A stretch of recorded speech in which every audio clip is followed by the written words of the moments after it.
वेपतुश्च शरीरे में रोमहर्षश्च जायते गांडीवम स्रंसते हस्तात्वक्चैव परिदह्यते। श्रीमद् भगवद गीता के अध्याय 1 श्लोक 29 में अर्जुन की व्याकुलता अपनी चरम सीमा पर पहुंच जाती है। अर्जुन अत्यंत दुखी होकर कहते हैं, मेरे शरीर में कंपन हो रहा है, मेरे रोंगटे खड़े हो रहे हैं, मेरे हाथ से गांडीव धनुष छूट कर गिर रहा है और मेरी त्वचा में बहुत तीव्र जलन हो रही है।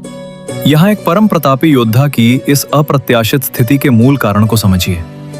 जो गांडीव धनुष देवताओं के लिए भी पूजनीय था और जिससे पूरी दुनिया थरथर कांपती थी, आज अर्जुन का आंतरिक मोह और शोक उस धनुष से भी अधिक भारी हो गया।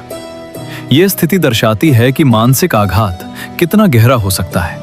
जब इंसान के विचार और भावनाएं पूरी तरह बिखर जाती हैं, तो उसकी शारीरिक क्षमताएं भी समाप्त होने लगती हैं। अर्जुन यहाँ भय से नहीं कांप रहे हैं, बल्कि अपनों के विनाश की कल्पना मात्र से उनका अंतर्मन टूट चुका है। ये श्लोक हमें सिखाता है कि जब आसक्ति और भटकाव चरम पर होते हैं, तो इंसान अपनी पहचान और अपने सबसे बड़े सामर्थ्य को भी भूल जाता है। आज का जीवन दर्शन हमें संकट के समय धैर्य और संतुलन की सीख देता है।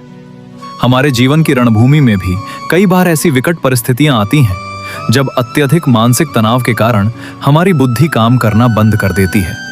हमारे हाथों से हमारे साधन छूटने लगते हैं और हम पूरी तरह बिखर जाते हैं। परंतु याद रखिए, जब भी जीवन में ऐसा अंधकार आए जहां आपके कदम डगमगाने लगें, तो उस कमजोरी में कोई गलत कदम उठाने के बजाय अर्जुन की तरह ठहर जाना बेहतर है। अपने उस विचलित मन को स्वीकार करें और अपनी बागडोर उस परम चेतना के हाथों में सौंप दें जो आपके सारथी हैं। जब तक आप भीतर के इस तूफान को शांत नहीं करेंगे, तब तक आप सही मार्ग नहीं देख पाएंगे। मेरे प्रिय, जब परिस्थितियां तुम्हारे हाथों से सब कुछ छीनती हुई महसूस हों, तब भी अपने आंतरिक विश्वास को मत खोना।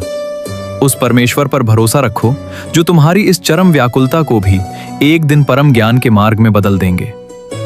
अर्जुन की इस दशा और उनके अगले संवाद को कल सुबह फिर आगे बढ़ाएंगे। तो मिलते हैं कल सुबह ठीक 6 बजे। राधे राधे।